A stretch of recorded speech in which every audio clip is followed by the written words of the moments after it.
Hi, everybody, and welcome to today's webinar. My name is Maria. I work here in support over at HomeGauge, and I'll be walking us through this webinar. Today's topic is going over report writing speed tips. So these are going to be really helpful tips and tricks that you can use to speed up your report writing time. With me today, I also have Matt. Matt is going to be answering any questions that you have during this webinar, and feel free to type those in whenever they come up, and we will also save specific question and answer periods as well. If there's anything in particular that you ask in that questions thread that Matt feels like will be, extra important for anybody, he'll go ahead and flag that item so we can go over it together as a group. And I just want to bring your attention to a handout that I've also uploaded. So that is going to be a document that has lots of helpful links. So some of these topics you can kind of explore a little bit more in depth, since we probably won't have time today to go over all of them really detailed. So you'll have that list of links and support center articles that you can always look at as well. So when we talk about speed tips with the HomeGauge software, now there's lots of different ways that you can collect your information and write your report with our system. For example, some people will use their digital camera and bring that with them out into the field to collect their information.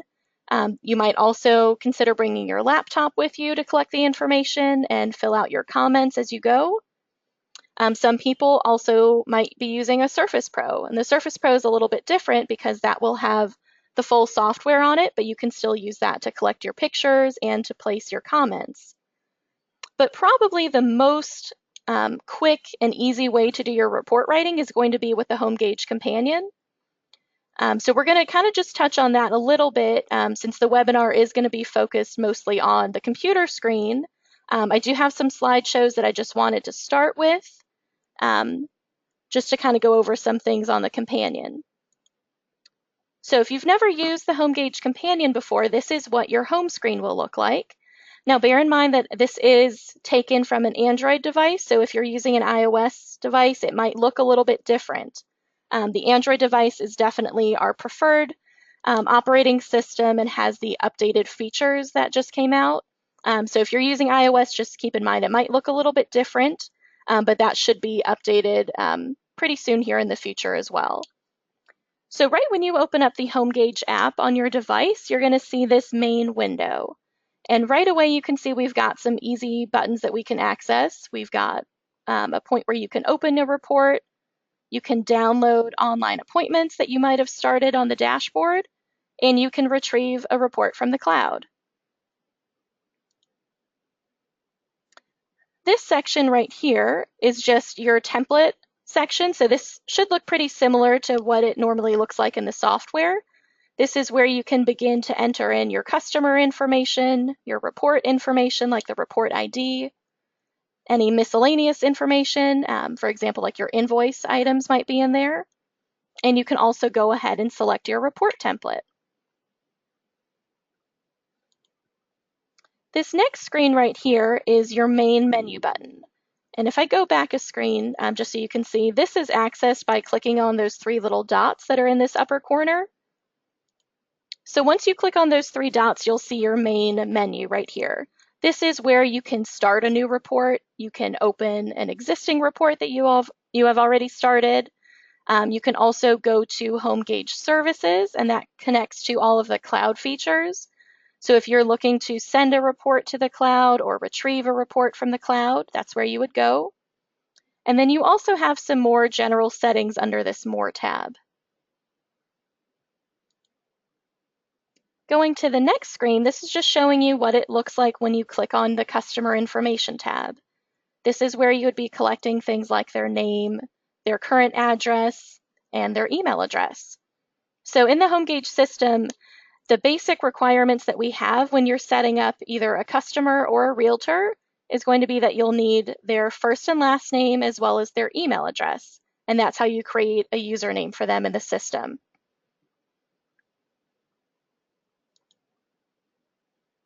This next tab is what you would see if you clicked on where it says Report Info. This is where you can go ahead and put in a report ID to label your report.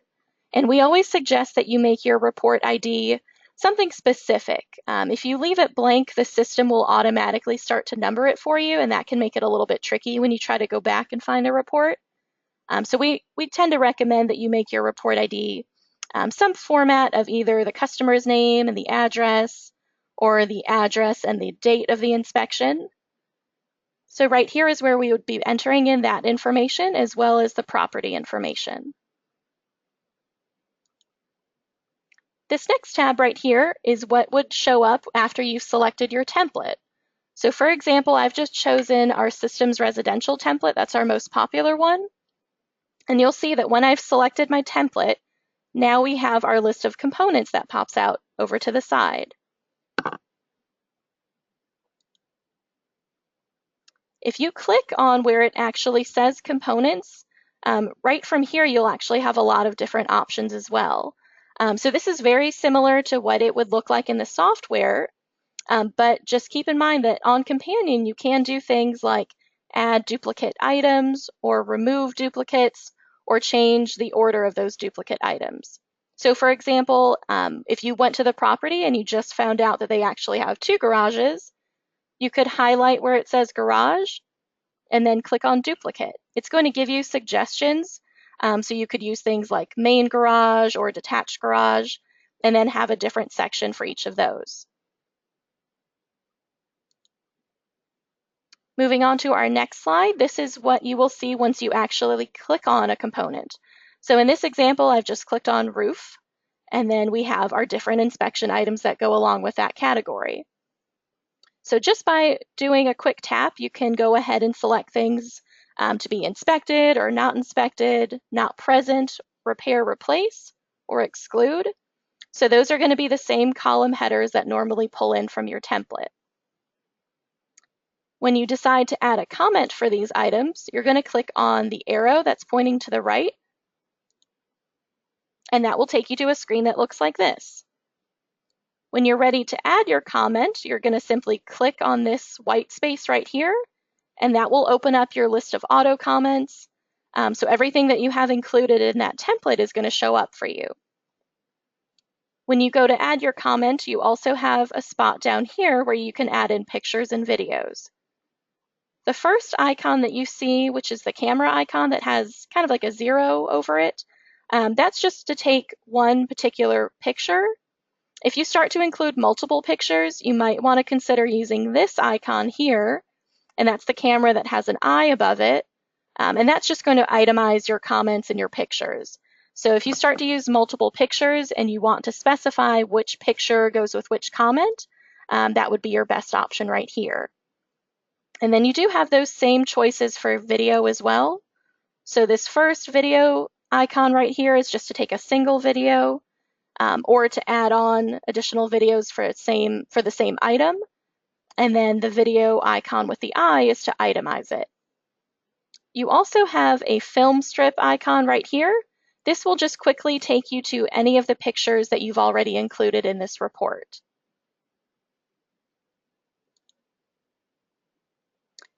This slide right here is showing us what happens when you click on the white space. So if I go back here, remember if we want to add a comment, we just simply click right here, and then you'll get this window that pops up.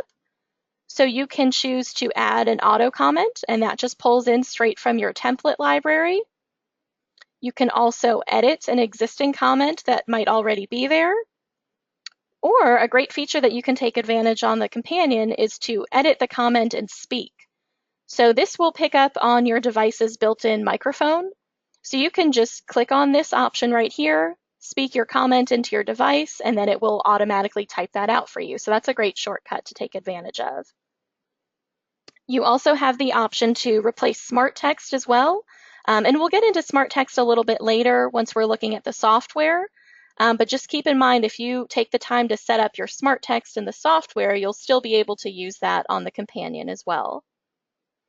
When you're adding in your comment, you can also add an itemized item. If you have 2 comments that still belong with that same inspection item, you can just split them up that way. This is an example of what your comments list is going to look like. So when you click to add a new auto comment, it's going to show you the different comments that you have for that category. You can kind of see a preview of what that comment looks like. And then down here at the bottom, you can either insert that as an itemized comment or insert it as a single comment. The companion is also a really great tool for logging your styles and materials when you do an inspection report. So we're still under that same category right here. And then under styles and materials, you have your item right here. So for example, we have heat type, and then all of your choices are going to be listed below. So you can just quickly highlight any of the styles and materials that apply for that area, and then just use these arrows to quickly move through the other items in that section. So that's a really great feature to just quickly take care of those styles materials. That's actually a lot faster doing it that way rather than doing that in your software. And then this last slide right here is just an example of what shows when you click on HG Services. So let's say we were done with this report. To get this report to the computer, we would just click on HG Services, and then we can go ahead and send this report to the cloud. So I know that's kind of just a quick overview. Hopefully you've had some time to kind of test out the companion. If you haven't and you're interested in using it, I would definitely recommend just installing that on your phone whenever you're ready. It's going to automatically give you a 30-day trial, so you can kind of test it out. And the companion device can seem a little bit overwhelming at first because it is a little bit different than using it in the software. But some suggestions that we, like to share with inspectors is, don't feel like you have to do everything on the companion right away. If you're feeling kind of overwhelmed with it, just take it a few steps at a time. It might be good to use the companion device, just for your cover picture or just for your styles and materials, and just get used to how that format works. And then you can go ahead and send that report to the cloud and pick up on the rest on your computer.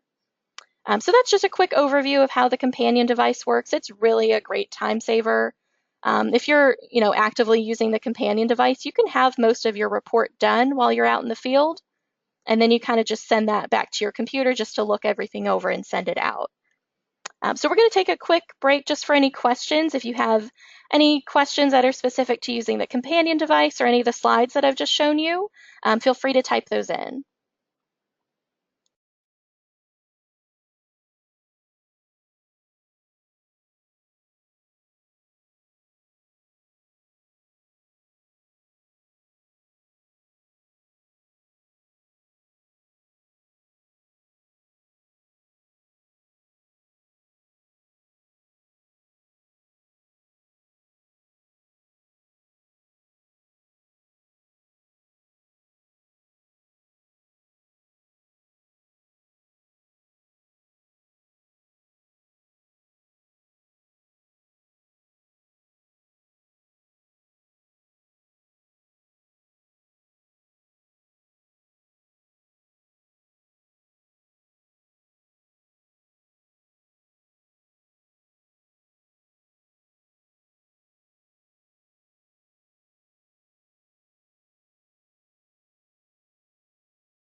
Okay, Mike, I see your question about the itemized comments.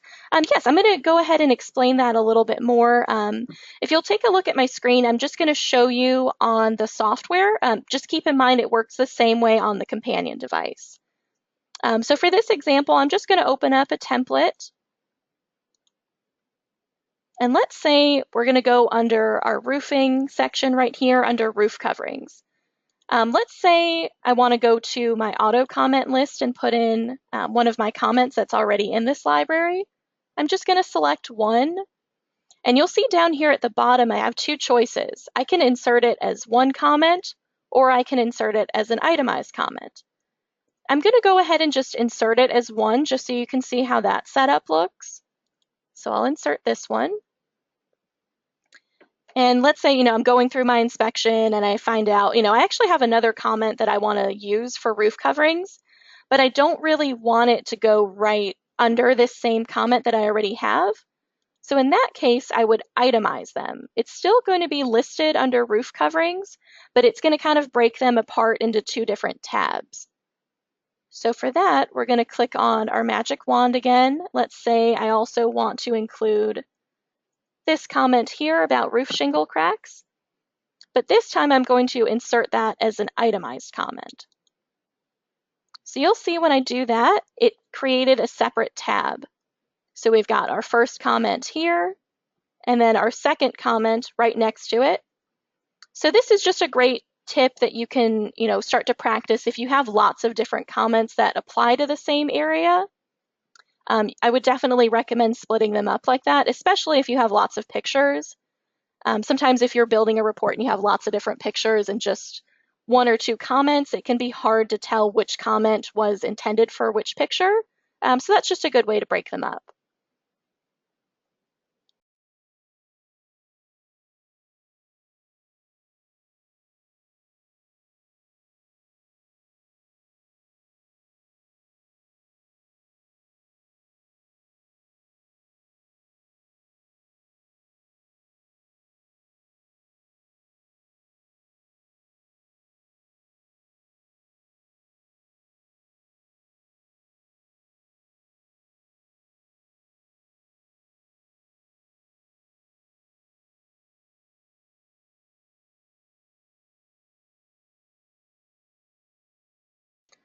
Okay, Kurt, I also see your question about an extra cost for the companion. Oh, and I think Matt actually just sent in his answer as well.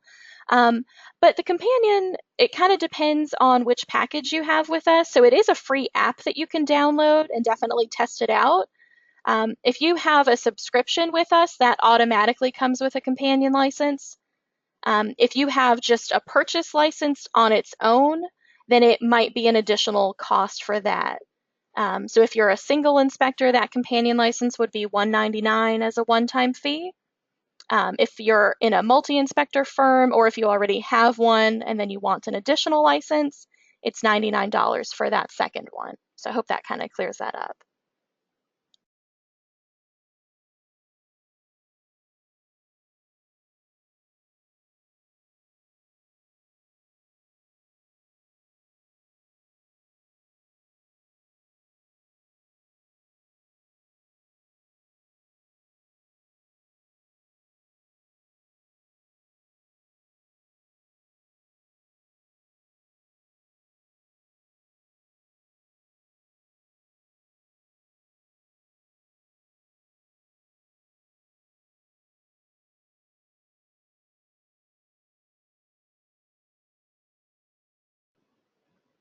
Hey there, Dave. So I see your question about using the camera with the eye to itemize your entries. Yes, you can do that on the companion. Unfortunately, I can't really show you on the companion device with this particular webinar. But when you do click that camera icon that has the eye, it's going to prompt you to go ahead and take your picture, but it's going to split it up as a separate item. So it's still going to be listed with that same inspection item heading, but it is going to break it up into a different tab. So whenever you brought it back to your computer, you would just see it separated like this.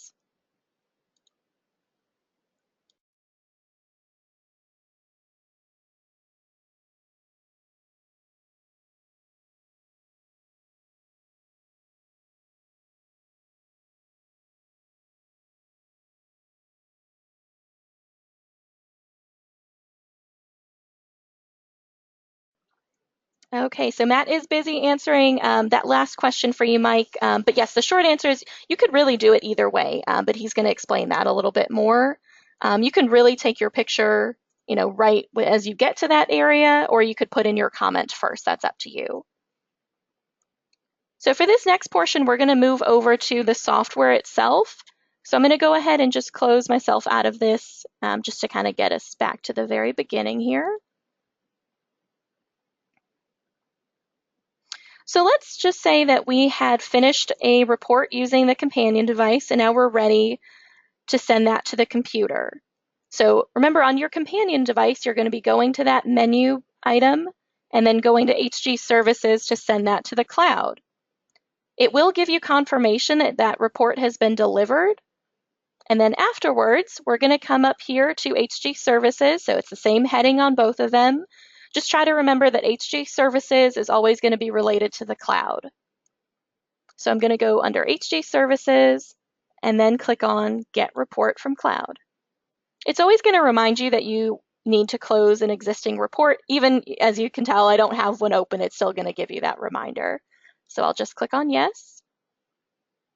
And this is what is currently in my cloud right now. You can see I've got two different reports.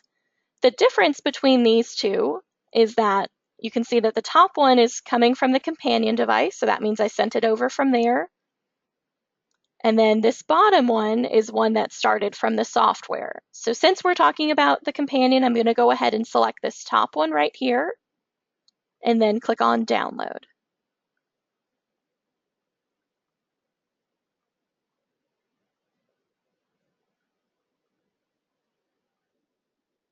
Okay, there's our message. So the report has been downloaded. Now we just have to go to the Open folder to find it. So we're going to go to Open, and there is our report that we just brought over. So we'll open this one up. Okay, and these messages are just showing up because I've already had this report on this computer before. This is just telling me that I already have this person in my contacts list. So I'm going to go ahead and just say, yes, that's the same person. Okay, so now we've got our report transferred over from the companion device to the computer. So as you can see, we've got all of the information that we've already put in there. So we've got the customer information filled out. We've got some of the information under the report info filled out as well. And then if you come through the components list, you're going to see any of the comments that you made, as well as any pictures that you took on the companion device. And one of the best speed tips that some people aren't aware of is this option up here. So normally this says Find Unanswered. You can actually click on that to access the drop-down menu, and you can change that to say Edit All Photos. And then this is going to pop up with a window right here, and we'll click Find First. So let me bring that over from my other screen here. There we go. So this is really helpful. So in this case, we've done this report on the companion, and we've just brought it over to the computer. I just want to quickly go through all of my pictures just to make sure I've got them.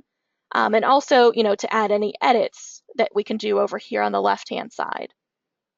So by choosing Edit All Photos and doing Find First, this is a really fast way of going through all of your pictures all at once just to make sure everything looks right. So I'm just going to continue to hit Next down here, and it's going to take me to my next picture. If I wanted to add any edits, like these arrows or circles, I can do that while I'm here. Just keep in mind that these edits right now, you can't do them on the companion device. So if you're looking to add circles or arrows or text on your pictures, that is only something that you can do on the computer. So this is generally, a good practice thing to do right after you send that report over. So we're going to continue to just go through these pictures. If it's something, where, I've got this picture here, I actually forgot to put a comment in for this one, you can go ahead and click Stop down here. That'll pause it right on that picture, and then you could come in and add to this comment. So I could just type oops, let's see here, additional comment. And thank goodness we've got spell check on here, because that's what happens. And then you could just put that in. When you're ready to go to the next picture, you can just pick up and just click Find Next, and that'll continue to take you through those. Okay, I'm going to go ahead and stop that for right now. I'm going to take a quick pause because I do see that we might have some questions that are coming in, so feel free to type any of those that you have right now.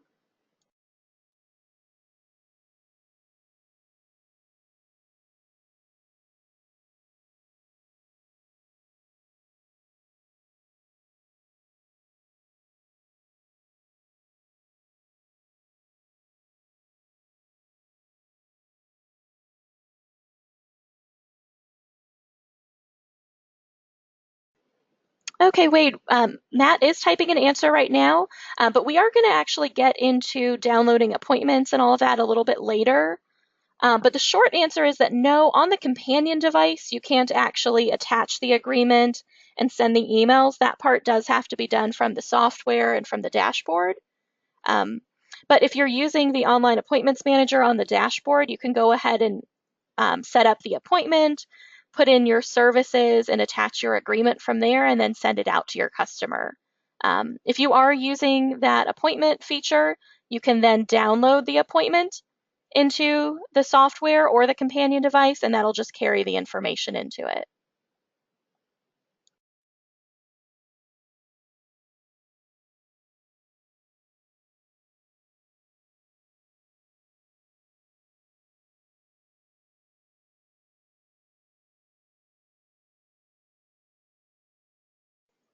Frank, that's a great question. There actually is not a way right now to go back when you're in that photo editor.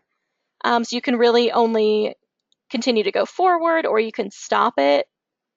But that is definitely something I might be able to mention as a suggestion. If you feel like that's something that would save you some time, I can definitely create a ticket for that. Just let me know.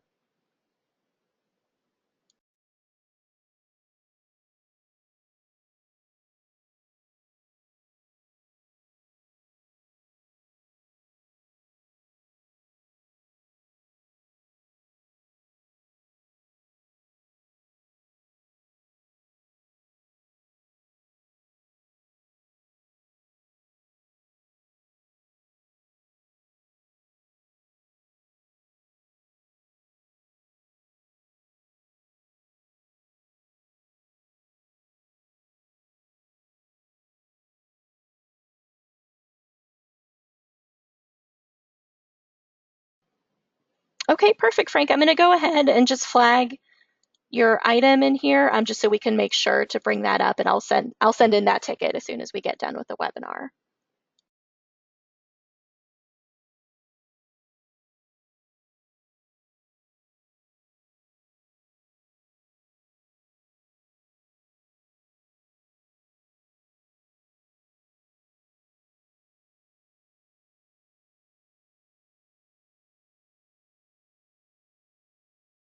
Okay, so we'll go ahead and just continue on, but keep in mind you can just still ask those questions as they come up, and we'll definitely make sure to either have Matt answer them or we'll make an opportunity to stop and answer those later. So the next part that I wanted to get into is actually just a really easy, simple speed tip, but I just would hate for somebody to not know about it. So let's say in this case, this report I created on the companion device, and all I really did was take my pictures and then put in a comment if it applied, and marked them as repair replace. So in this example, I'm just using the companion just to mark deficiencies. So when I bring this report back over to my computer, if I already know that everything is inspected, you can actually just double click on that column header and that'll fill out the rest of them for you. So a lot of inspectors, if you tend to not really put a comment in if it was inspected and doesn't really need any help, you can pretty much be done at this point. You can go ahead and just use the companion to mark the repairs and put in your pictures, and then just make sure to go through each section and double click up here just to show that those items were inspected and they just don't need any repair or replacement.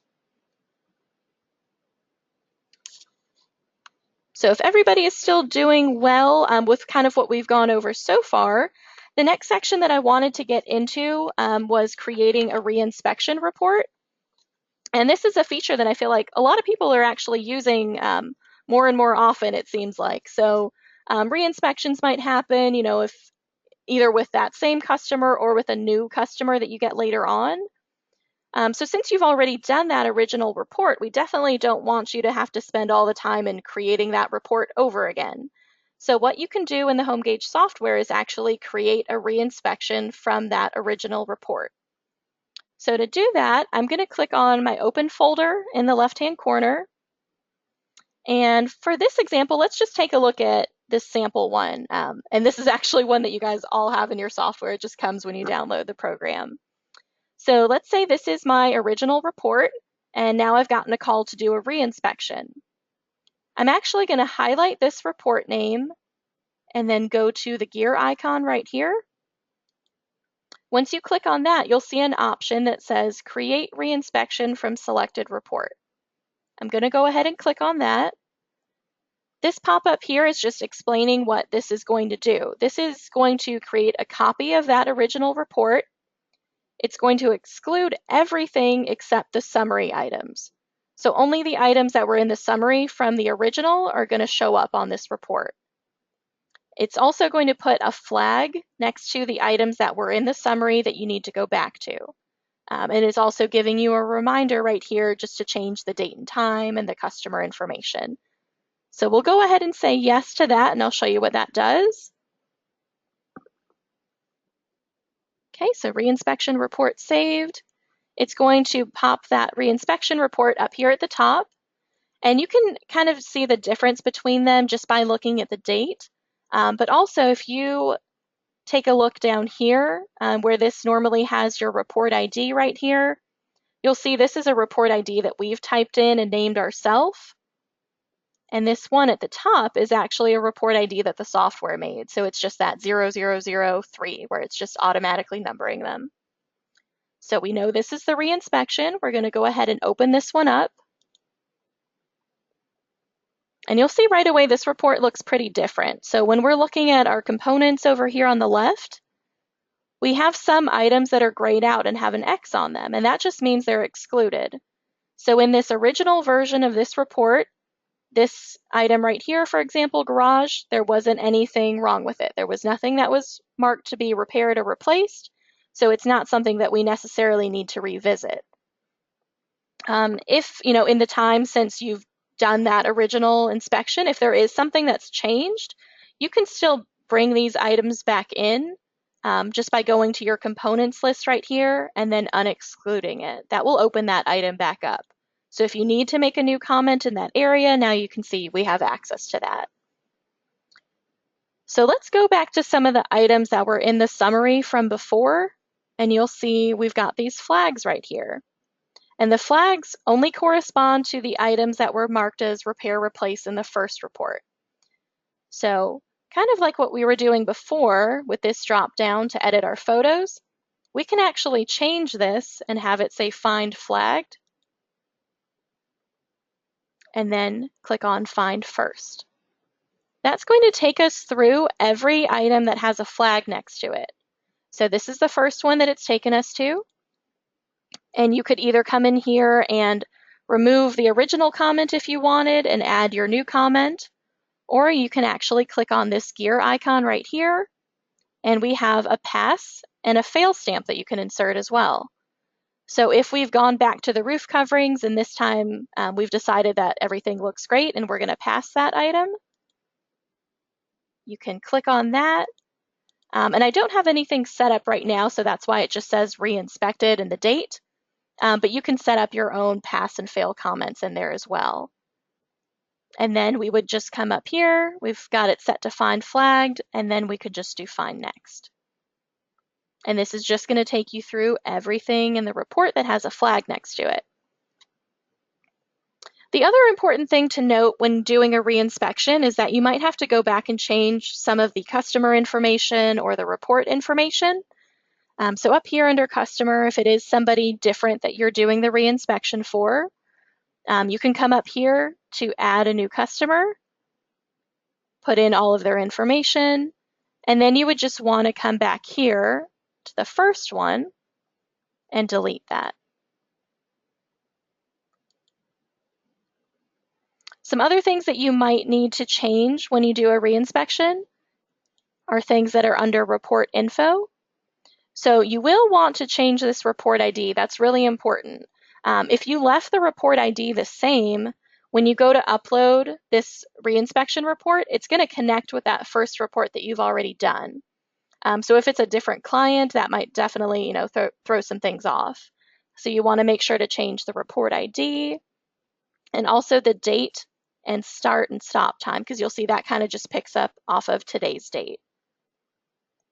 So those would be the main things that you want to change when you're doing a reinspection. So we've tried to narrow this down where it's something that you can quickly do and not have to build everything from scratch again. So we'll take a quick pause just to kind of see if you guys have any questions about creating a reinspection or anything that we've gone over so far.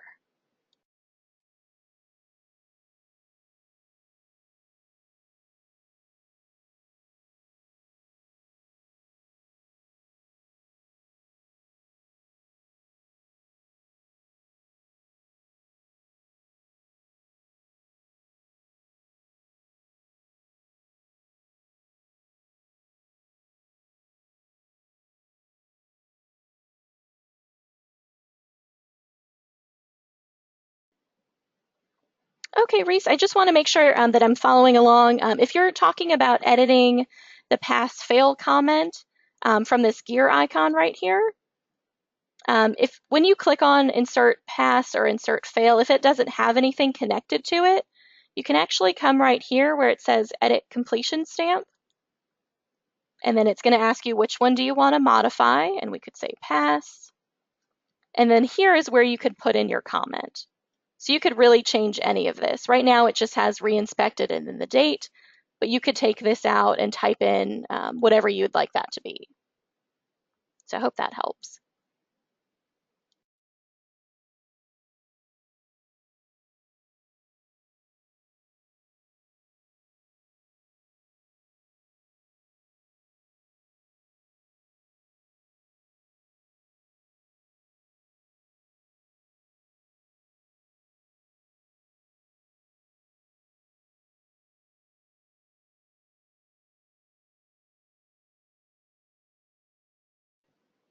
Okay, so hopefully that means everybody is getting along well with doing the re-inspections and the companion portion that we've gone over. The next part that we're going to go into is talking about downloading your online appointments. So if you're familiar with the dashboard or setting up your appointment manager on there, you already know that you can create your inspection appointment on the dashboard. And by doing it that way, you can collect all of the customer information, all of the report information. You can also set up your invoice and your agreement at that point as well. And since you've already taken the time on the dashboard to put in all of that information, we want to make it pretty easy for you to download that into the software. So let me close out of here just to kind of start fresh again. So let's say that I've already gone in on the dashboard to create my appointment, and I've already sent out the agreements and everything, and now I'm ready to start on the report. I'm going to come up here where it says HG Services, and then click on Download Online Appointments. One thing to point out is that when we were going over the companion, this is also something that you can do on your mobile device if you are using an Android device. If you're using an iOS device for your companion, you don't have that option quite yet.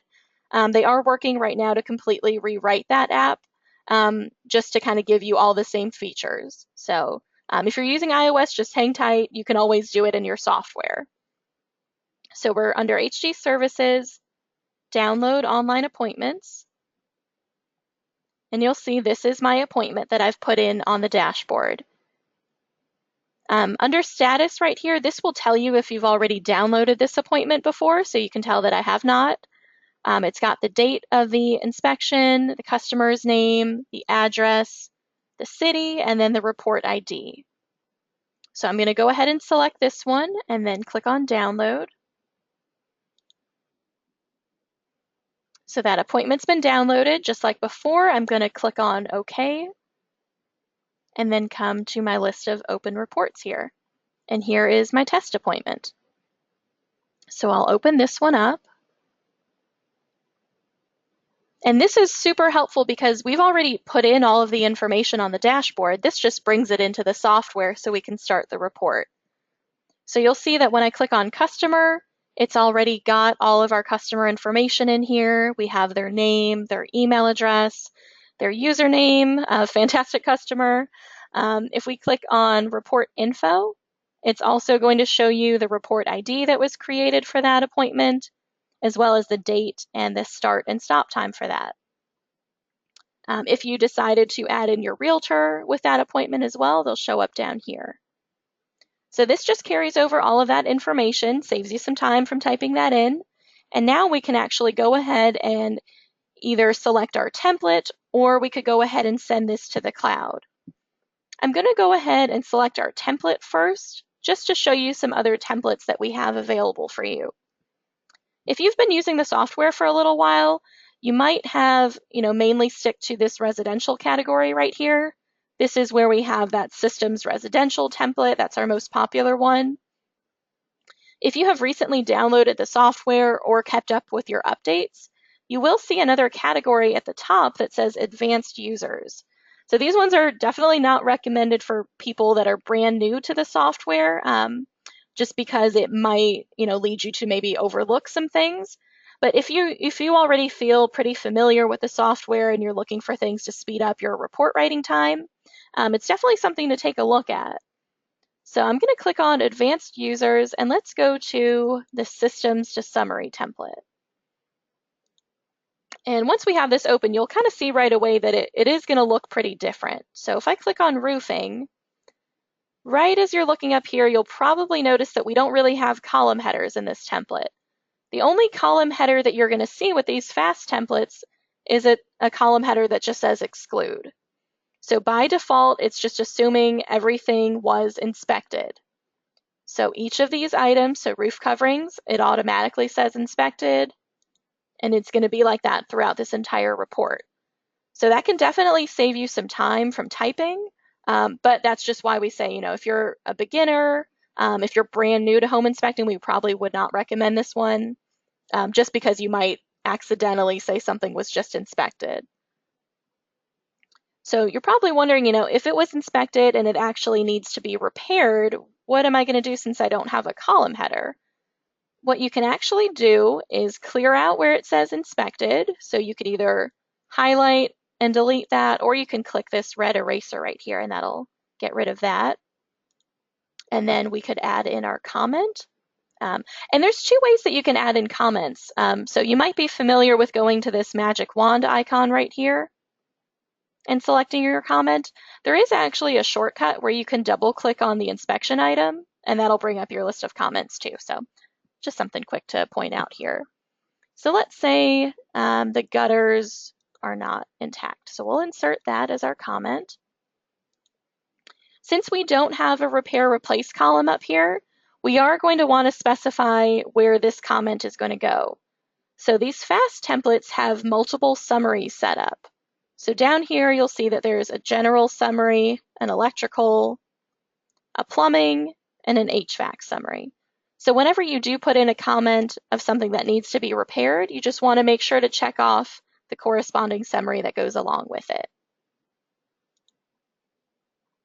So it's going to be the same thing for each of these components over here. Everything says inspected, and then you're just going to go through and put in your comment and select your summary to go along with that. So that's how these fast templates work. Just take a look at them. It might not be something that you want to always use, but it's definitely something that could speed up your report writing time. Also, just something to give you some more suggestions. If you've never really tried to use these multiple summaries down here, it is something that can be pretty helpful. I've actually included a link in that handout as well that goes to a particular article that walks you through doing that as well. So we've got our appointment already downloaded. We've selected our template. Let's say that we want to go ahead and send this to the cloud because we're going to actually work on this report tomorrow on the companion. So we're going to go ahead and save the report as it is. And then remember, when we're thinking cloud, we're thinking HG services. And then we're going to click on Send Report to Cloud. And let me bring this over here. It's going to show you a list of all of the reports that you have on your computer, and then you just select whichever one you want to send over. You can select a couple of them at the same time if you want to get those preloaded for your device. We'll select that one and then click on Transfer. And that's just going to send it to the cloud.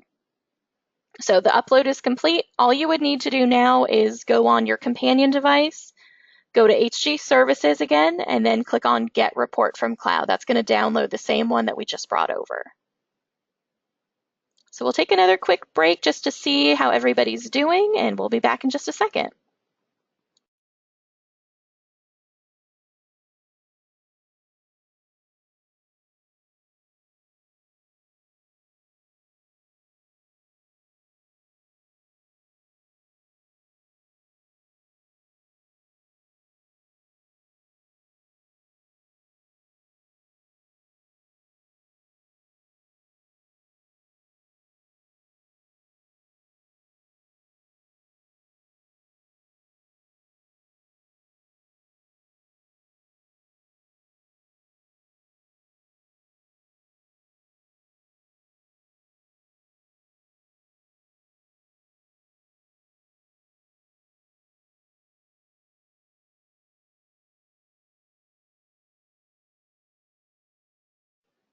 Okay, we're going to go ahead and keep moving forward. Hopefully that means everybody is following along and feeling pretty comfortable with everything. But if you do have any questions, feel free. You can type those in whenever they come up.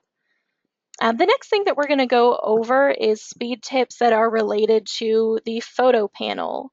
So your photo panel is over here on the right-hand side.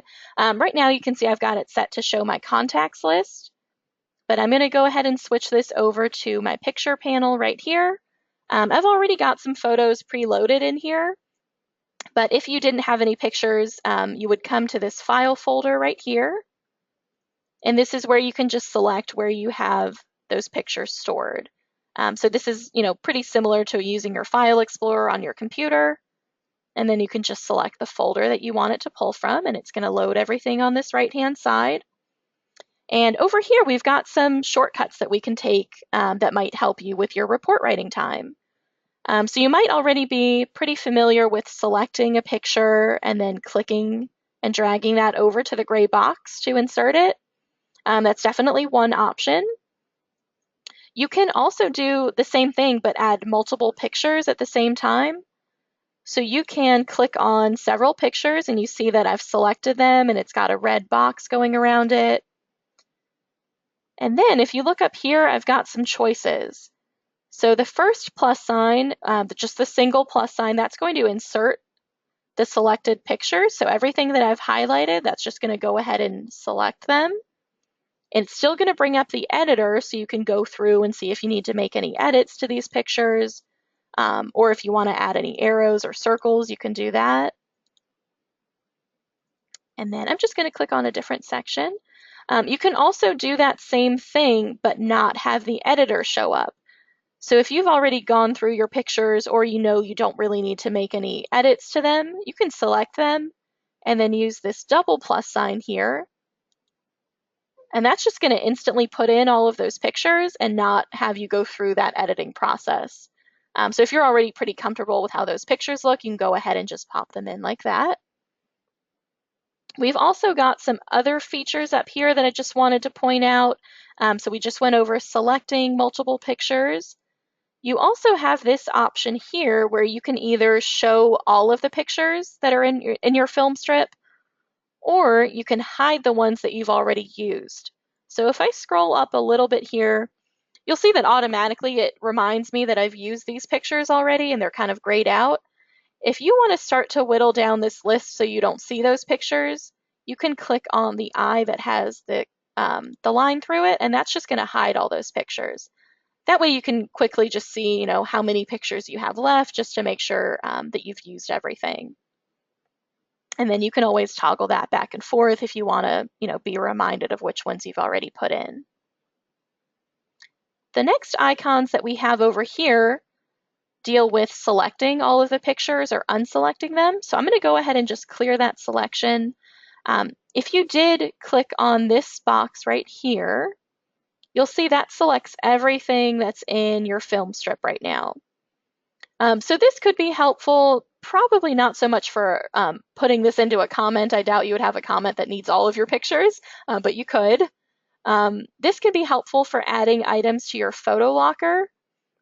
And if you're not sure what I mean by photo locker, your photo locker is a folder that's on your computer in your HomeGauge software that includes all of the pictures that you've put into your report.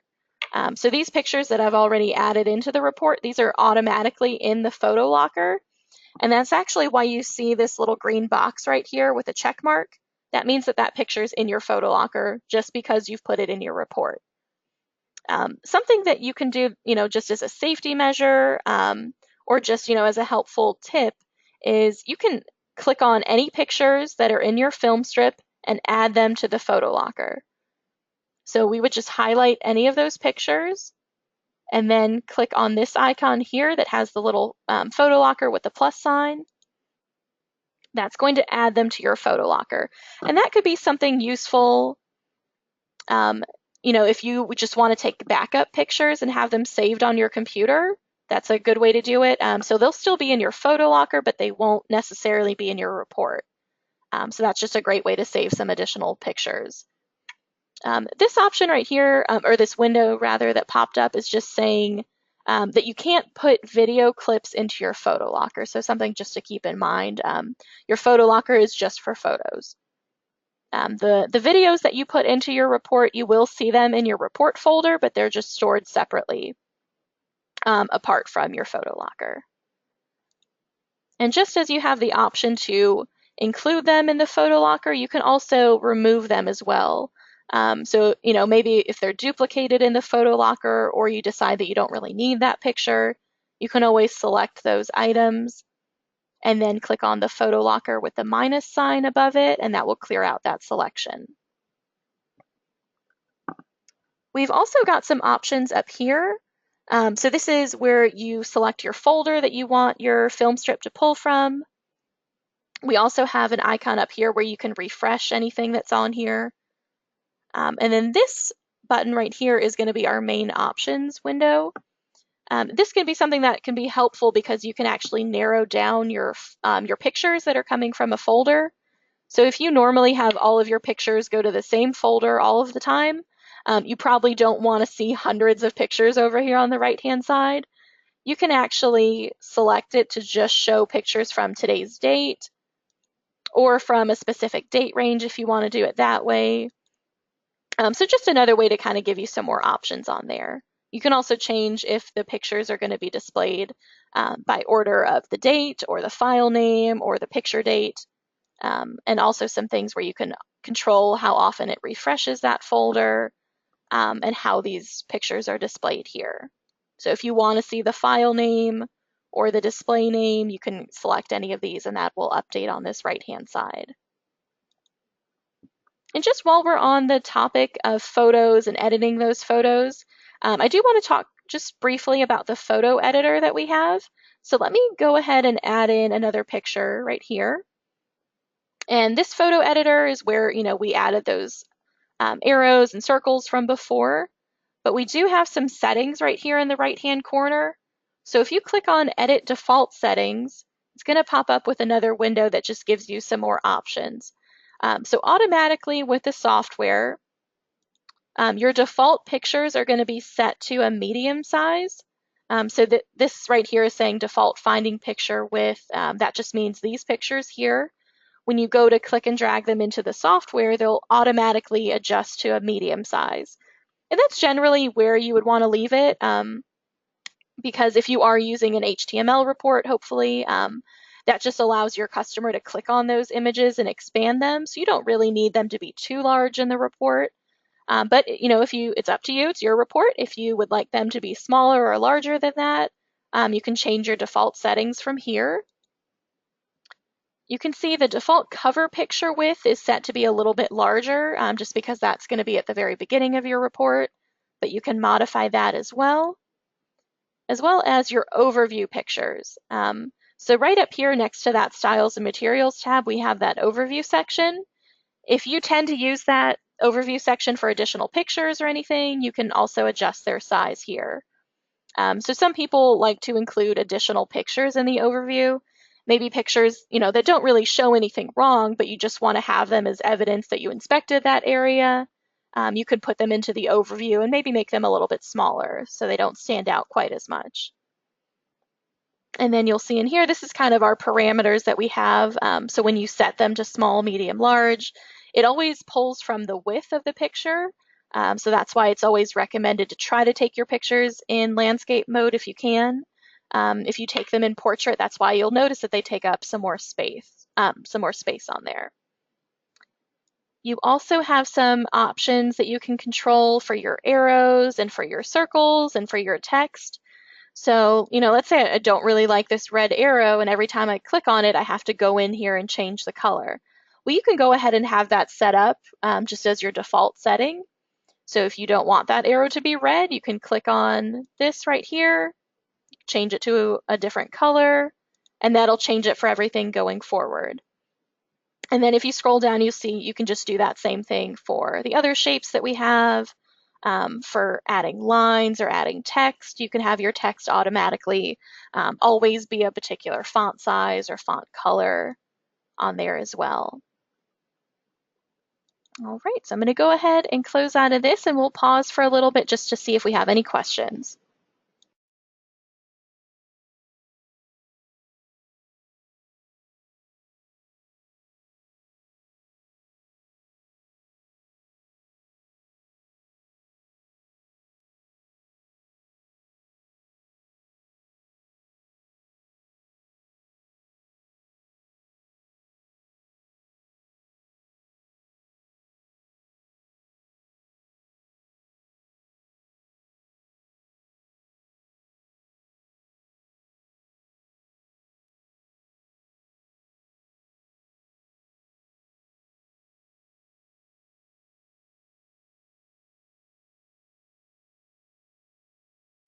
Okay, Mike, I'm not sure if I'm following that question exactly, but I'm wondering, are you always taking your photos with the companion device like in landscape mode? Because that should definitely adjust it. Um, and then if not, I wonder if you're using like an Android or an iOS device. If you are using Android, we definitely recommend having like a secondary camera app on there, and that might help with some of the settings as well. So let me know if we need to kind of clarify any of that or go back over it.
Okay, Kurt, you have a great question about adding to the photos with the photo editor and adding text on there. So let me show you an example of that.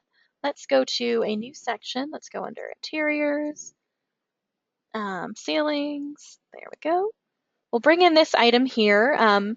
So you might already be familiar with using like the directional arrows or the circles. If you do want to add text, so let me quickly put a circle around a circle to point that out. You can click on where it says text over here on the left, and then just click directly anywhere on the picture.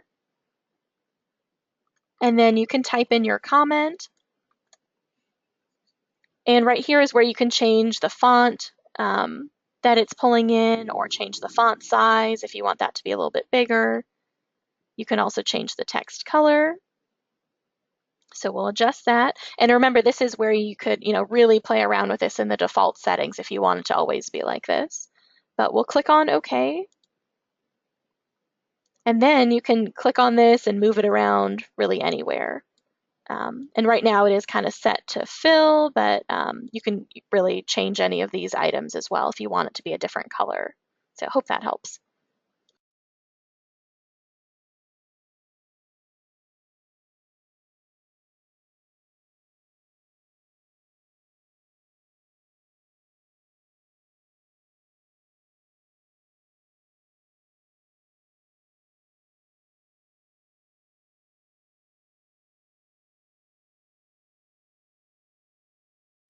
Okay, great, Kurt. I'm glad that helped. So Mike, okay, so you're using an Android device in conjunction with a point and shoot camera. So as far as camera apps, if you're not currently using one, most of us here at the office recommend one called Open Camera. It's a free app that you can download from the Google Play Store. And that will actually allow you to change the resolution size of your photos as well. So most Android devices, just as they are, even if you change that resolution size on your phone or on your tablet, it's really hard to get it small enough. And we recommend that you go into the settings and open camera and adjust those to about 1 megapixel or smaller. That will allow you to put in more pictures in your report and not really come into any issues when you're trying to upload to the cloud. Um, so yes, that app is called Open Camera. It's a free one that you can just download from the Google Play Store. There is another one that I know a lot of inspectors use called Camera MX, just as another option. But yeah, there really are lots. Open Camera just tends to be very stable, and it's what most of us here at the office are using. If you need more specifics on getting those settings, um, feel free to let me know. We can always send you a support center article that kind of goes through adjusting that as well.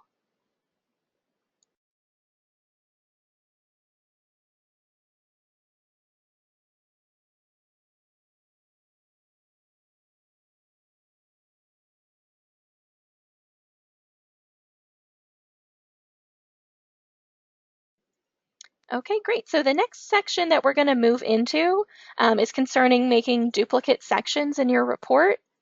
So let me start fresh again since we've kind of messed around with that one a little bit. Let's go into Systems Residential. Even though we've got those fast templates, this one still tends to be the most popular one. I think it just gives you a little bit more options in here. So we're going to come into the Components tab right here. If you're not already aware, if you click on Components, this is where you can actually adjust these items. So you can rename things from this section, you can change the order, and that will be reflected down here under Components. So what we're going to talk about right now is duplicating some of these items. And there's two ways that you can duplicate items in the software. You can either do it as a template change, and that's going to make it where every time you go into that template, those duplicated items will automatically be there. Or you can also duplicate items on a per report basis. So if it's just something that you just experience every now and then, you can just do it for that particular report. And we're going to test out doing that on just a report for right now. So let's go to Garage. I'm going to go ahead and highlight that item. And whenever we're duplicating per report, we're going to be looking at this toolbar right here. I know this looks very similar to the toolbar up here, but just remember the toolbar at the very top, everything has an uppercase T at the end of it, and that means it's a template change. So that's our template toolbar. So for right now, I'm going to click on Garage. And then if you hover over these items here, I'm going to click on the double plus sign. That's going to duplicate it. And the software will automatically give you some suggestions. So we could just select attached garage and detached garage. You also have a choice down here where you can prepend the section name. This will just make it say garage, attached garage, and then garage, detached garage. That's hard to say. So that's up to you if you want that to be repeated or not. So I'm going to go ahead and click on OK. And then you'll see that it just duplicated those items. And remember that we did not make this a template change, so the Save T did not light up. So this is just for this report. And you can do the same thing for any of these sections on here. You can duplicate any of the items. You can change the order of them as well. So if I want detached garage to be up here at the top, I can just highlight that and then use the arrow to move that item. I can also edit it by clicking the edit wrench. That way you can change the name of it. And then you can also highlight anything and click on the X to delete it. And this works a little bit differently when you're duplicating. Just keep in mind if you highlight attached garage and then click delete. Are you sure? Yes. It's going to change how that looks. Because it's just a duplicated item, it's going to remove that first one as well. So we've just got one garage now. So let's say, that was a great way of doing it for that report, but I actually always want my template to look like that. And something, a case where this might come up is in interiors. So let's say I always want my interior rooms to be duplicated and have different sections that it breaks off into. You can highlight where it says interiors and then come up here to edit T. So this is editing the template. And then we've got all of these suggestions right here for duplicated items. So however this list looks is how it's going to know to use that order. So right now, the default number of repeats is 1. So that means we're not really repeating anything. I'm going to change that number to 4. And then it's going to automatically know to pull these top 4 and duplicate them. And we'll do Save T. When you're doing changes like this, you don't automatically see them in your template. So I'm going to save the template, close out, and then come back into it. So select report template. That was Systems Residential. And then now when I go to my components list, I've already got those items duplicated. So that's just a way to speed up the time. And instead of doing that for every report, you can just make that a template change and have that be set up automatically. So just remember that's by highlighting the name of the item and then clicking Edit T. And then you have to come in here and change that default number of repeats. And remember, it pulls from this order that's already in here. So if you need to adjust these, you can highlight these items and then use the arrows to move that order. Or if you need to add something that we don't have on here, you can click on the plus sign and then type in the name that you want to show up. And then we could move that new interior, up to the very top if we wanted. And then save your template. Remember, you're not going to see that change right away. You would have to close out of the template and come back in for that change to be adjusted. Okay, so pretty simple to duplicate items. You can do that for each report that you come across, or you can do that as a template change. The next thing that I want to talk about is report fills. So this is something that's really useful when you start doing lots of inspections, either for townhomes or condos or subdivisions. Anytime where some of the items are always the same, whether that be like the styles and materials or the roofing, you can go ahead and set up a report fill that you can then apply to any of your reports. So let me start with a new template, and I'll show you how that works. So you would open up your template here, and report fill is really, I feel like I see it most often under styles and materials, because if you're doing a subdivision, more than likely all of the homes in that area were built with the same materials. So I'm going to come over to this tab right here, and let's just go ahead and fill out all of the selections. So roof covering, let's say, in this neighborhood, I always know it's going to be 3-tab fiberglass and tile. I have no idea if that makes sense since I'm not a home inspector, but we'll go ahead and select those.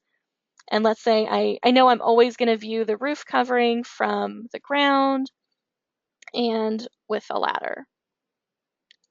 I know this area is never going to have skylights in those homes, so I'll click none. And chimney, let's say I know that the chimneys are always going to be rock and brick. So I've already made all of those selections. What I'm going to do now is come up here to Report, and then I'm going to click on Save New Report Fill. So we have to give this a name.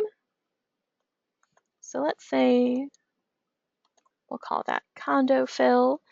You can choose to do this for the entire report, or you can be specific and just have it be filled for certain sections. In this case, I'm just going to go ahead and click Select All, and then click on OK.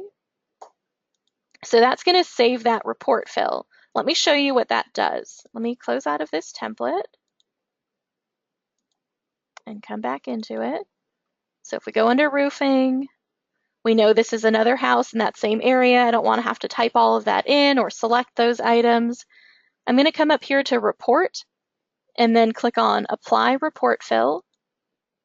And this is our condo fill that we want to use. So I'm going to click on OK. I want to have this apply to all of the sections, so I'm going to click Select All and then click on OK. Report fill has been applied, and there we go. So it's already filled in all of those items for you. So that's really something useful that you can do, as you start to see properties that are very similar, or areas that where everything is going to be the same, especially in that styles and materials section. It tends to be pretty helpful. Another thing, just by coming up here to Report and then Apply Report Fill, I did just want to show you, you can really start to create as many report fills as you need and have them added to this list here. And then if you ever need to delete these, let's say this perfect house one, I don't really need this one anymore, you can just click on Delete, and then it will remove that as well. So that's a nice little tip that should hopefully save you guys some time. I'm going to go ahead and take a quick little break to see if we've got any more questions, and then we'll keep moving forward.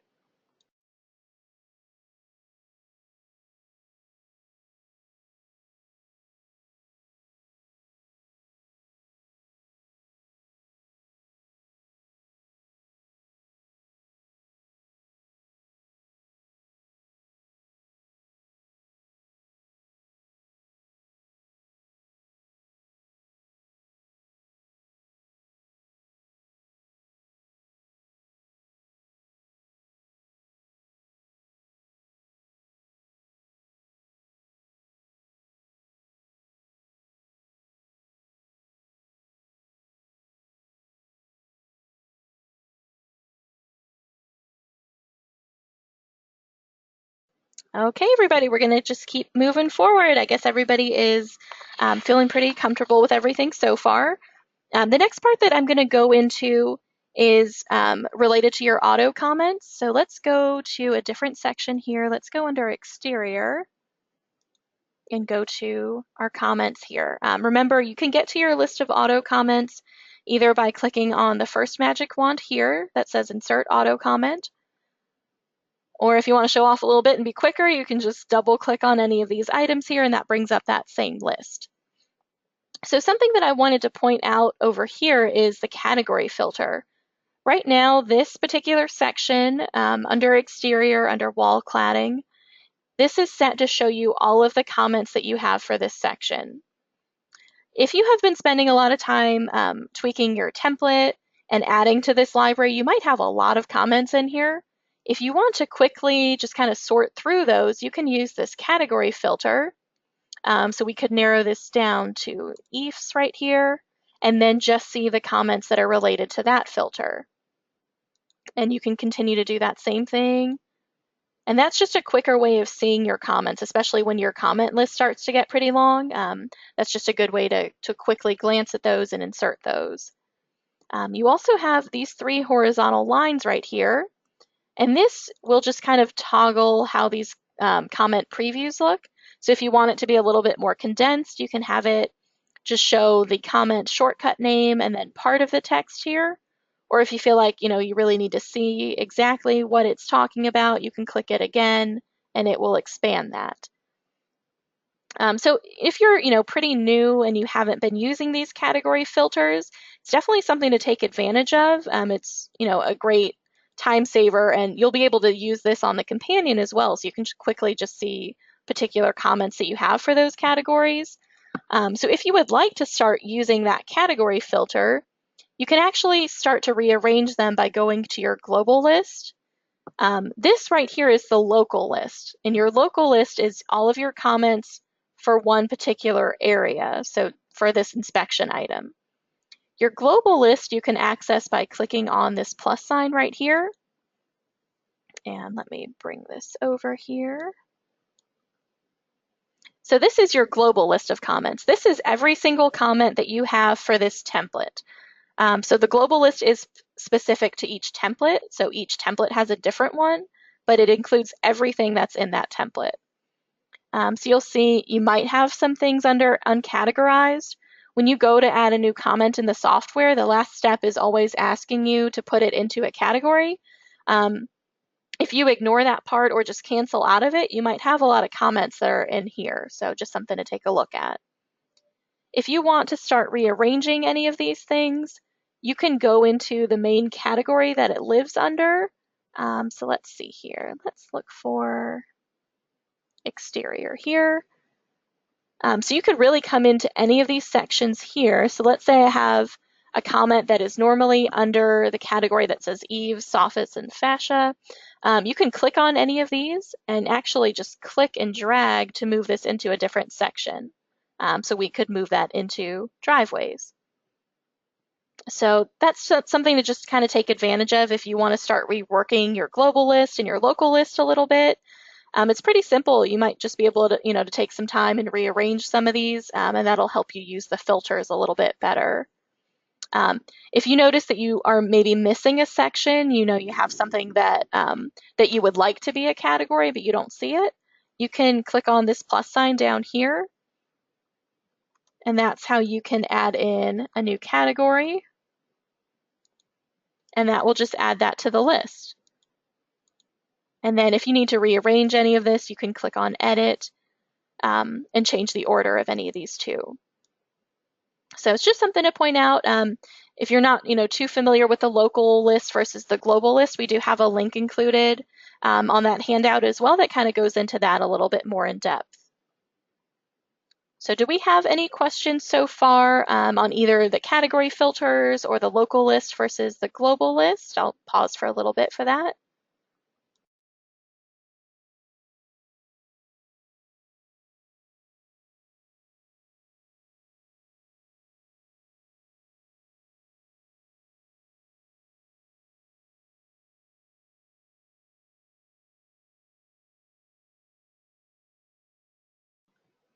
Okay, looks like we're doing pretty good. So we're going to stay in the auto comment section right here. I want to show you a quick way that you can attach drawings or PDFs to your comments. So this will happen automatically whenever you select a comment. You can have the system automatically include a picture, maybe like a drawing or an attachment, and just have that be automatic. So let's say for this one right here, I want to have a document automatically show up whenever I select this comment. So I'm going to highlight the name of the comment, and then I'm going to click on the edit wrench right here. And you'll see this is where I could make changes to this comment. But right here, I have a paperclip icon and then a little picture of a house. If you click on the paperclip, this is going to automatically attach a document to this comment. So if I click on that, you'll see I don't have any attachments right now, so I'll click on the plus sign. This is going to bring up your file explorer right here. So you could really go in and let's say I wanted to attach this outline right here. You do have to put in a short description. And sometimes if you're making that a document that's maybe clickable, you might want to have it say click here. Your customer is going to be able to see that name, so just keep that in mind. So we'll go ahead and attach that, and you'll see that now the paperclip has a 1 next to it. That just means that it's automatically going to include that document that we have. And you can also do the same thing for pictures as well. So you could click on the house icon, and just like before, click on the plus sign. You could go to any of the pictures that you have on your computer, or you could come into your HomeGauge folder. We do have a drawings folder that's just under Documents, HomeGauge, and then Drawings. If you click on that, you'll see it divides up into different sections on here. So I could come into Exterior, and then let's just say I want this picture to always show up when I use this comment. So I could click on that, put in a name for that comment here, and then once I click on OK, it's going to automatically put in that picture.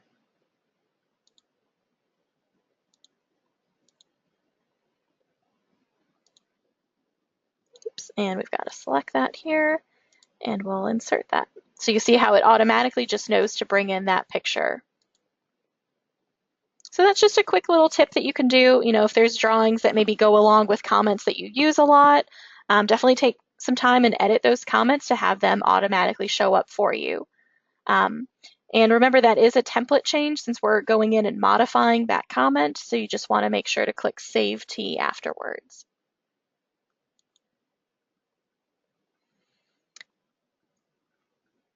And something related to that, you can also have styles and materials automatically include a picture or a document as well. So just like before, you could come to any of these items under here. So let's say we're dealing with a driveway. I'm going to go ahead and click on where it says Edit T at the top. Let's say that every time I select driveway and every time it's brick, I want it to automatically have a comment or a picture in there.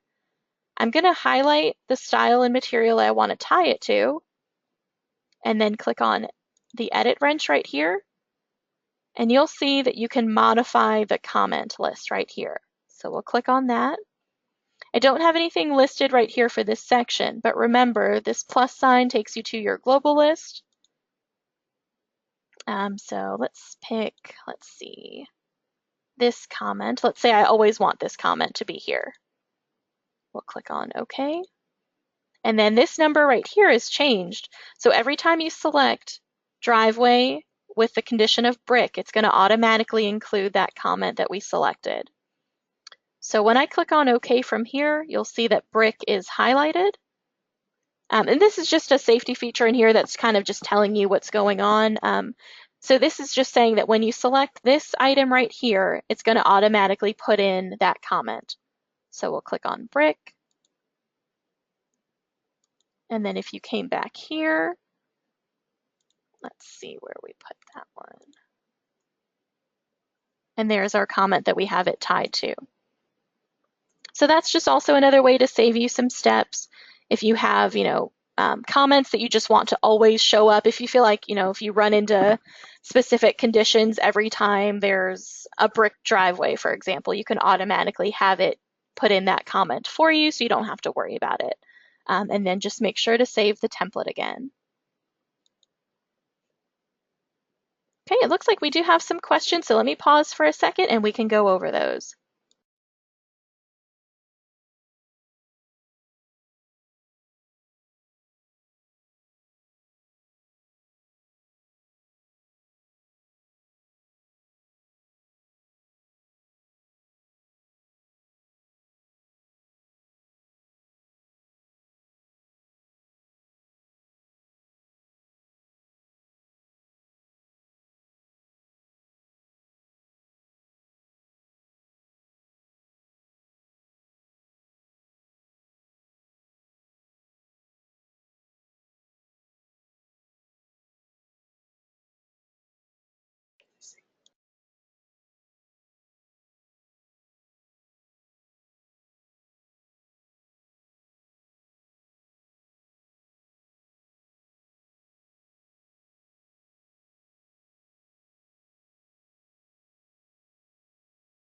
Okay, it looks like Matt's doing a great job of answering most of these. I'm going to try to get Wade's question.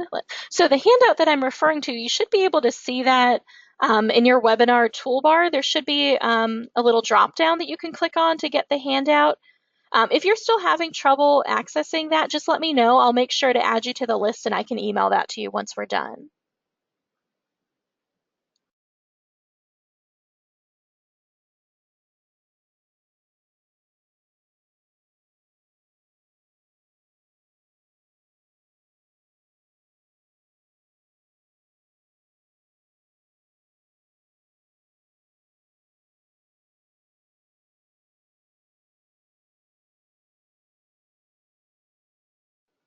Yes, Dave. Unfortunately, you do kind of have to make that change twice. I know they are working on some updates in the software for version 6 that might correct that issue because they are looking towards moving towards an entire global list that kind of encompasses all of your templates. But for right now, when you are moving those filters around, you might need to go into that item and then pull it from your local list, or I'm sorry, from your global list. So once you go into this area, once you identify that comment, once you highlight it and then click on OK, then it kind of adds it to your local list from there. So yeah, it is a little bit of a two-step process. We'll definitely make a note to kind of see if that's something that's going to be included in that next update, though, because yeah, I totally see where you're coming from.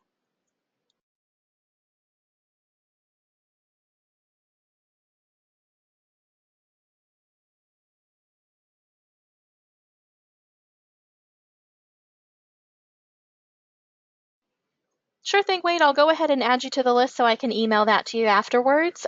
Anybody else, if you're having trouble accessing that handout as well, just let us know and we'll make sure to send that to you once we're done.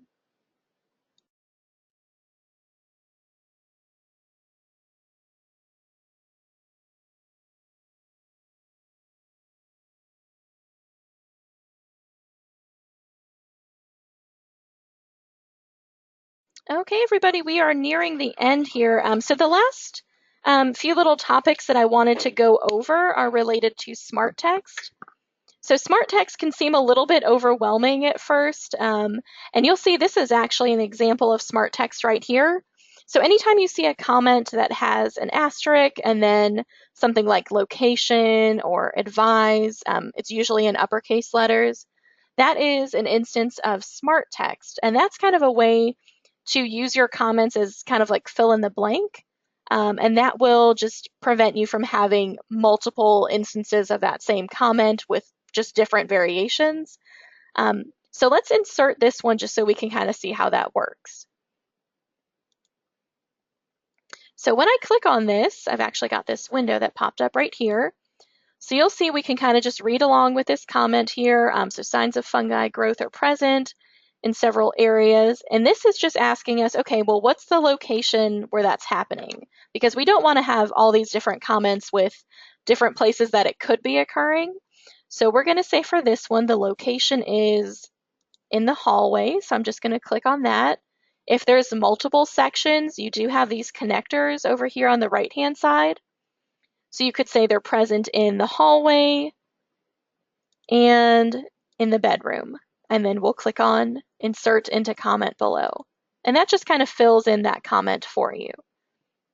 So that's just a good shortcut way where you can have multiple versions of pretty much the same comment, and you can definitely still use those on the companion as well.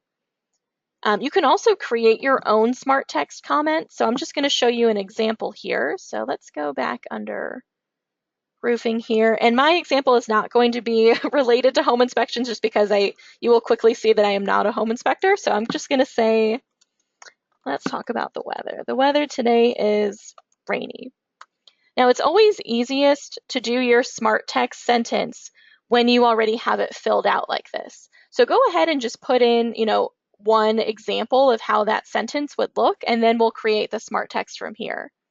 So we're going to add this to our comment library, and that's by clicking this magic wand with the plus sign.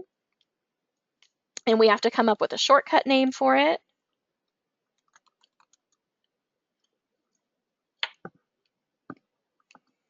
And then we have to think about, what is the variable that's going to be changing every time. So the weather today is rainy. Well, that part is what could be changing.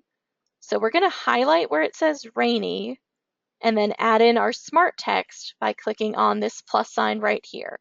And if you hover over that, it'll say Insert Smart Text. So we'll click on that. And you'll see that when you start to build these, we already have all of these different options for you. So there might already be something in here.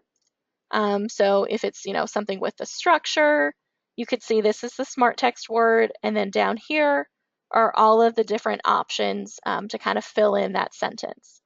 In this case, since mine is related to weather, we don't have one in here, so I'm going to add a new one. So I'm going to click on the plus T right here, and I'm just going to call this one, something that I can remember. So I'll do weather, condition, and then click on OK.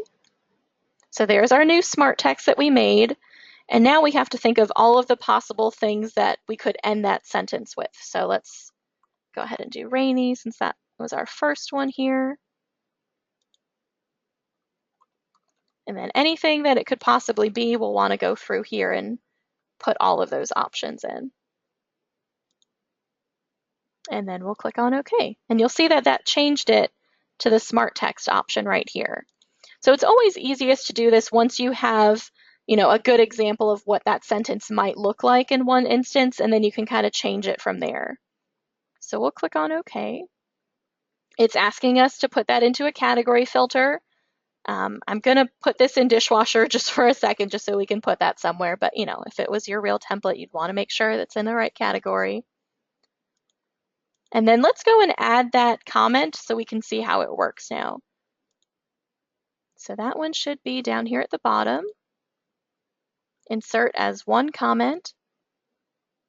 And then you'll see it's highlighting the part that might change. So the weather today is, and then here are all of my options. So I could do sunny and just insert that.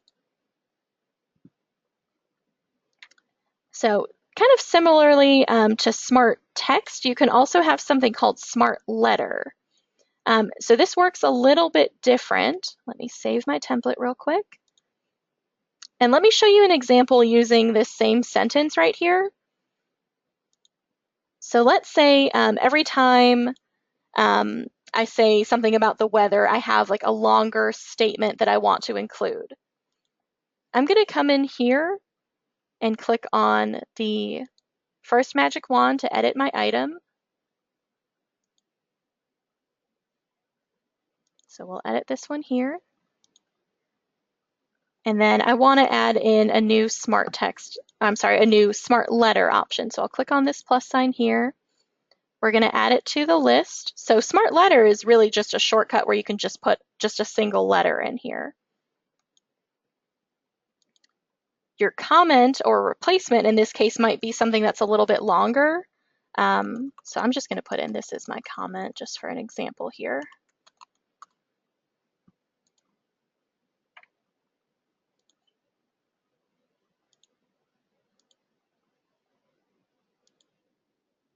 Oops, so we'll go ahead and add that in here. And you'll see it's just asking me to fill out that first part. And then here is my longer sentence that I'm using as my smart letter. So this is one option where you could kind of just come in here and add it into the comment. You can also do some shorthand work for smart letter, and this is when it becomes really helpful. So I know that this is my comment, how I have that typed out. My shortcut for that is the smart letter of A. So I'm going to go ahead and just do asterisk, A, asterisk, and then on my keyboard, I'm just going to hold down Control and then hit the space bar. That's going to automatically bring up this window. So this is really helpful for people that are more narrative with their comments. If there's longer sentences that you're always using, maybe if you're advising repair or advising that a qualified repairman assess the damage, you can have comments like that set up as a smart letter. And then on your keyboard, all you have to do is do asterisk, the letter, and asterisk, and then Control space, and that will automatically put that in for you. That way you don't have to type that out every time.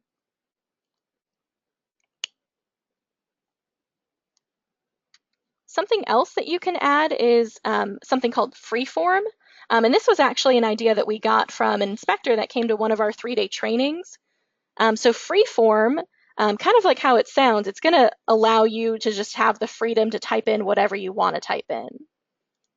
So let me show you an example here. And an instance where we see this used a lot is maybe with like model numbers or like temperature numbers, anything that you feel like is going to change every time and you just want to type that in. So I could say the model number is 888. Let's say this is the one that I'm building it from. So just like before, I'm going to click on Add.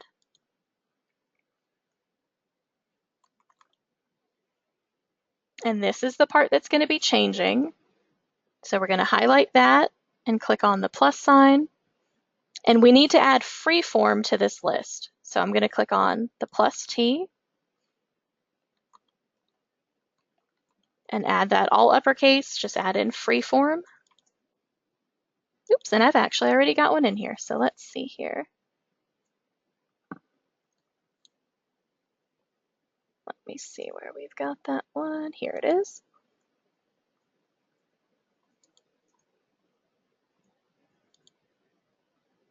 And we'll put that into a category here.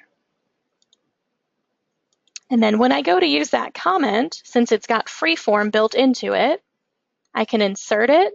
And then right when it gets to the spot where it's asking us to replace it, instead of there being choices, it's just going to let you type that in. So the model number is, whatever we want to call it. And then you can just quickly type that in. So that's a really nice shortcut where you can just freehand type in, things that might be very different each time, things that are, particular to numbers or things like that. It's also a good idea to add freeform to your list of connectors. And that's by coming up here under Template and then All Connectors. And I might already have this one in here, but let's add freeform. And then the next time you go into any of your auto comments that have smart text, so we could come into, let's find one that just has a few in here. So let's go to this one. And anytime that you come into this comment that has smart text, you have freeform in your connector. So that means you can really use this at any point and just click on that item. And then you can go ahead and insert that into the comment. So that will just kind of let you go in there and just fill out, whatever portion of that sentence you want to just be typed in there. Okay, so that is kind of the last speed tip that we have set for today's webinar. We are going to continue to be here for another maybe 10 to 15 minutes, just depending on how many questions we might have. So we'll take a look through the questions to see if there's anything that we have kind of skipped over. If there's anything that you feel like you would like me to go back over or anything you want some more detail on, feel free to type that in and we'll make sure to get your question answered.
Okay, everybody, I don't really see any new questions. We will stick around for a little bit more, but I'm going to go ahead and end the recording. Thank you so much for joining us today. Feel free to let us know if you do still need that handout or if you have any other questions that come up. Feel free to email those to us at support@homegauge.com or give us a call at the office and we'd be happy to help you out. Thanks so much and have a great day.